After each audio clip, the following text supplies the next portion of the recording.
Creer en sus profetas. Martes 18 de abril 2023. Job 24. ¿Por qué no han sido fijados los tiempos de parte del Todopoderoso? ¿Por qué los que le conocen no vislumbran sus días? Hay quienes remueven los linderos, roban rebaños y los apacientan. Se llevan el asno de los huérfanos y toman en prenda el buey de la viuda. A los necesitados desvían del camino, a una se esconden todos los pobres de la tierra. He aquí como asnos monteses en el desierto, salen a su trabajo en busca de una presa. El arabá les da el sustento para sus pequeños. Siegan en el campo su forraje y rebuscan en la viña del impío. Pasan la noche desnudos, sin ropa, y no tienen cubierta en el frío. Se mojan con los aguaceros de los montes y a falta de refugio se abrazan a las rocas. Hay quienes arrancan del pecho a los huérfanos y toman en prenda al bebé de los pobres, de modo que andan desnudos, sin vestido, y hambrientos recolectan gavillas. Entre sus muros exprimen el aceite, pisan uvas en lagares, pero siguen sedientos.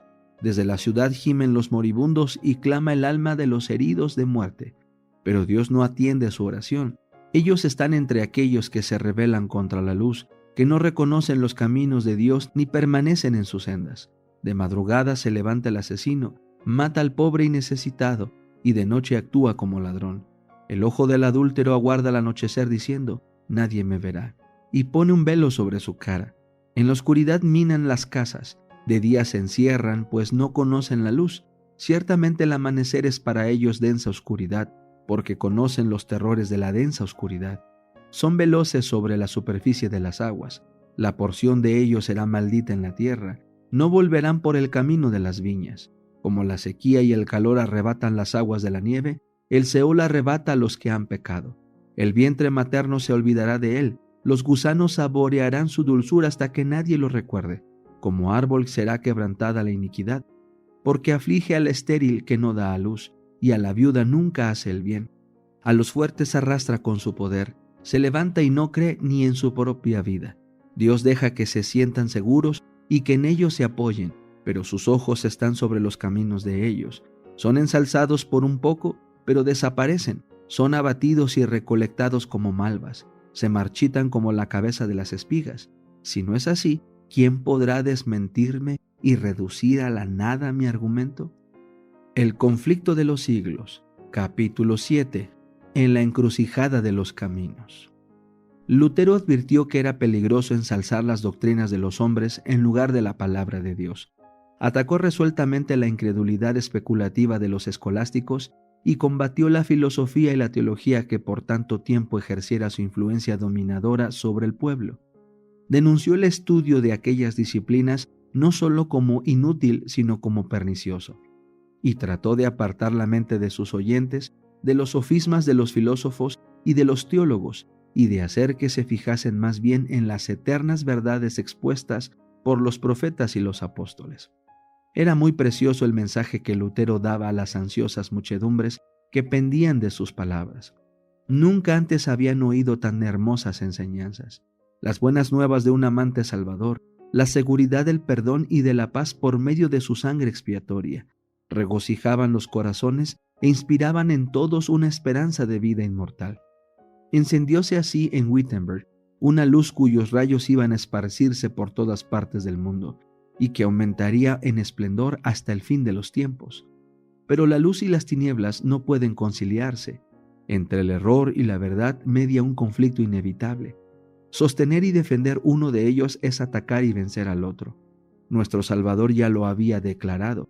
No vine a traer paz sino espada, Mateo 10:34. Y el mismo Lutero dijo pocos años después de principiada la Reforma: no me conducía a Dios, sino que me impelía y me obligaba. Yo no era dueño de mí mismo. Quería permanecer tranquilo y me veía lanzado en medio de tumultos y revoluciones. En aquella época de su vida, estaba a punto de verse obligado a entrar en la contienda. La iglesia romana hacía comercio con la gracia de Dios. Las mesas de los cambistas, Mateo 21:12, habían sido colocadas junto a los altares y llenaba el aire la gritería de los que compraban y vendían. Con el pretexto de reunir fondos para la erección de la iglesia de San Pedro en Roma, se ofrecían en venta pública, con autorización del Papa, indulgencias por el pecado.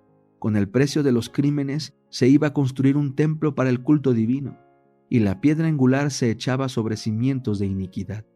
Empero los mismos medios que adoptara Roma para engrandecerse fueron los que hicieron caer el golpe mortal que destruyó su poder y su soberbia. Aquellos medios fueron lo que exasperó al más abnegado y afortunado de los enemigos del papado, y le hizo iniciar la lucha que estremeció el trono de los papas e hizo tambalear la triple corona en la cabeza del pontífice. El encargado de la venta de indulgencias en Alemania, un monje llamado Tetzel, era reconocido como culpable de haber cometido las más viles ofensas contra la sociedad y contra la ley de Dios. Pero habiendo escapado del castigo que merecieran sus crímenes, recibió el encargo de propagar los planes mercantiles y nada escrupulosos del Papa. Con atroz cinismo divulgaba las mentiras más desvergonzadas y contaba leyendas maravillosas para engañar al pueblo ignorante, crédulo y supersticioso. Si hubiese tenido la Biblia, no se habría dejado engañar, pero para poderlo sujetar bajo el dominio del papado y para acrecentar el poderío y los tesoros de los ambiciosos jefes de la Iglesia, se le había privado de la Escritura. Cuando entraba Tetzel en una ciudad, iba delante de él un mensajero gritando: «La gracia de Dios y la del Padre Santo están a las puertas de la ciudad». Y el pueblo recibía al blasfemo usurpador como si hubiera sido el mismo Dios que hubiera descendido del cielo. El infame tráfico se establecía en la iglesia, y Tetzel ponderaba las indulgencias desde el púlpito como si hubiesen sido el más precioso don de Dios.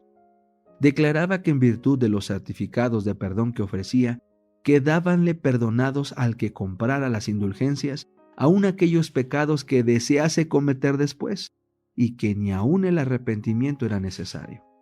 Hasta aseguraba a sus oyentes que las indulgencias tenían poder para salvar no solo a los vivos, sino también a los muertos, y que en el instante en que las monedas resonaran al caer en el fondo de su cofre, el alma por la cual se hacían el pago escaparía del purgatorio y se dirigía al cielo.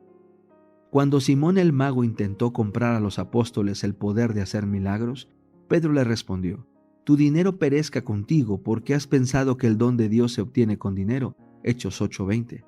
Pero millares de personas aceptaban ávidamente el ofrecimiento de Tetzel. Sus arcas se llenaban de oro y plata.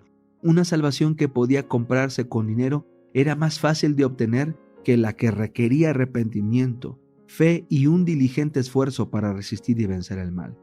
La doctrina de las indulgencias había encontrado opositores entre hombres instruidos y piadosos del seno mismo de la Iglesia de Roma, y eran muchos los que no tenían fe en acertos tan contrarios a la razón y a las Escrituras.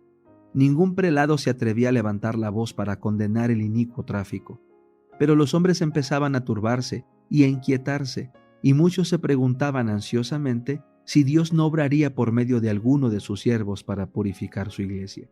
Lutero, aunque seguía adhiriéndose estrictamente al Papa, estaba horrorizado por las blasfemas declaraciones de los traficantes en indulgencias.